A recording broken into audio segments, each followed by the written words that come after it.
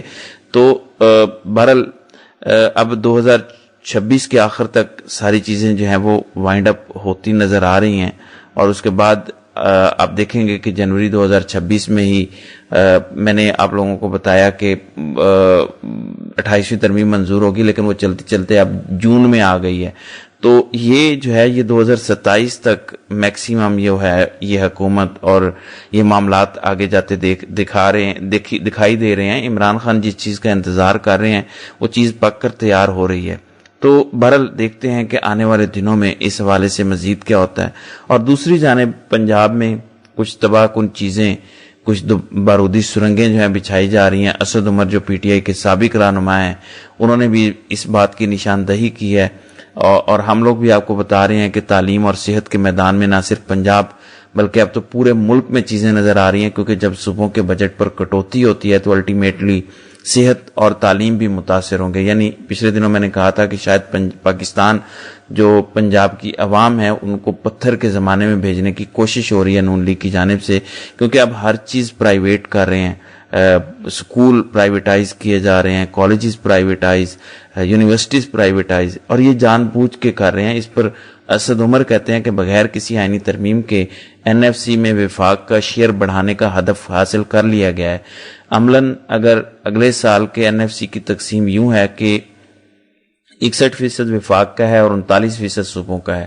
اس سے فرق یہ پڑتا ہے کہ عوام کی ضروریات کی تقریباً تمام چیزیں جیسا کہ تعلیم، صحت، پینے کا پانی، آبپاشی، گلیاں، سڑکیں، پولیس کا نظام وغیرہ، یہ سب صوبے کی ذمہ داری ہوتی ہے. اور یہ جو 2800 ارب روپے صوبوں سے وفاق کے پاس جائیں گے، یہ 2800 ارب صوبوں میں استعمال ہونے تھے، اب صوبے یہ استعمال نہیں کر سکتے، تو فنڈز کی کمی آئے گی. تو یہ جو بات اسد عمر نے گنوائی ہے، تعلیم، صحت، پینے کے پانی، آبپاشی کا نظام، گلیاں، سڑکیں، پولیس کا نظام، یہ سب صوبے کی ذمہ داری ہوتی ہے. صوبے کے فنڈز پر آپ نے کٹوتی مار دی ہے تو یہ چیزیں نہیں ہو سکیں گی. وہ کہتے ہیں کہ جو ان چیزوں پر خرچ کرنے کے لیے آئینی طور پر صوبوں کے پاس ہونا چاہیے تھا وہ نہیں ہے. یعنی رواں سال اب جو بجٹ منظور ہوگا، اس بجٹ سے لے کر اگلے سال جون تک نہ آپ کے پورے ملک کے اندر پنجاب خاص طور پہ، کیونکہ سب سے بڑا صوبہ آدھی آبادی ہے، سب سے زیادہ پنجاب متاثر ہوگا.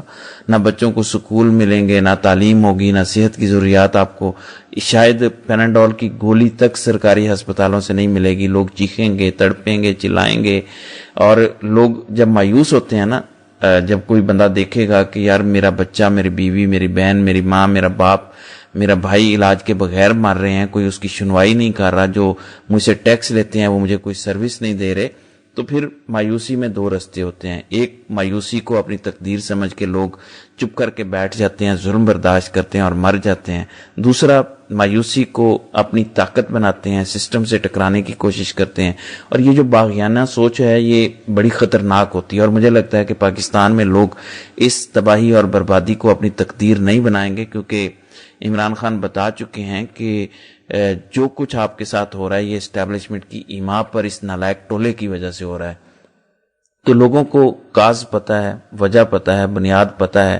اور اب جو ریئیکشن آئے گا وہ بڑا ہی خطرناک قسم کا ریئیکشن ہے، کیونکہ لوگ کہیں گے کہ یار میں مر رہا ہوں، میری فیملی مر رہی ہے، تو میں کیوں نہ ان کے ساتھ جا کر ٹکراؤں. تو یہاں سے ایک جو باغیانہ سوچ ہے وہ ملٹی پلائی ہوگی، اور معاشرے کے اندر جذبات پہلے ہی بہت زیادہ پک چکے ہیں. جو میں کہتا ہوں نا کہ اجزائے ترکیبی مکمل ہو چکے ہیں.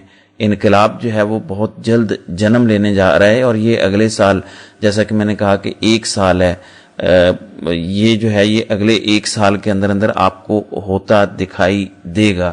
تو مریم نواز جو بارودی سرنگیں بچھا رہی ہیں، اور یہ بارودی سرنگیں آنے والے دنوں میں پنجاب، نہ صرف پنجاب بلکہ پورے ملک کی عوام کو انتہائی اذیت ناک طریقے سے زخمی اور لہو لہان کرنے والی ہیں. دوسری جانب بلاول بھٹو بڑے خوش ہیں. اس کی وجہ یہ ہے کہ بلاول کہتے ہیں کہ گلگت بلتستان میں حکومت بنانے میں بہت کمفرٹیبل ہوں، یعنی بہت اچھا محسوس کر رہا ہوں. اور آپ کو پتہ ہے کہ پیپلز پارٹی اور نون لیگ میں ٹاکرا ہوا، بڑے مسائل ہوئے، پھر نون لیگ نے کہا کہ ہم حکومت بنائیں گے، کوشش بھی کر رہے تھے. رانا ثناء اللہ نے بھی بیان دیا کہ 15 جون تک ہم یہ ساری چیزیں طے کر لیں گے. 3-4 سے زائد آزاد لوگ ہیں وہ ہمارے ساتھ ملیں گے, ہماری 2-3 سیٹیں بڑھیں گی, یوں ہم سنگل لارجسٹ پارٹی بنیں گے اور جی پی کے اندر ہماری حکومت بن جائے گی. لیکن زرداری صاحب نے ایک بار پھر جوڑ توڑ کیا, اسٹیبلشمنٹ کو کچھ نئی چیزیں آفر کی, اور وہاں سے زرداری صاحب نے جو کچھ اسٹیبلشمنٹ سے منوانا تھا وہ منوا لیا, اور جی بی پیپلز پارٹی کو مل لیا.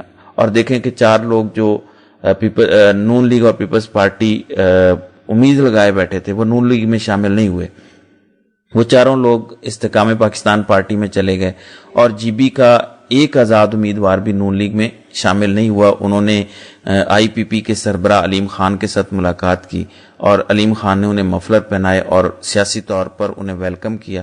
تو نواز شریف کے ساتھ ایک بار پھر دھوکہ ہو گیا, پہلے کبوتر بٹھا کر کندھے پہ دھوکہ کیا گیا, اور اب یہ دوسرا دھوکہ ہے. بہرحال دیکھتے ہیں کہ آئندہ آنے والے دنوں میں اس حوالے سے مزید کیا ہوتا ہے. تو ناظرین کرام, آپ کی اس ویڈیو کے حوالے سے کیا رائے ہے؟ آپ اپنی رائے کا اظہار کامنٹ سیکشن میں ضرور کیجیے گا.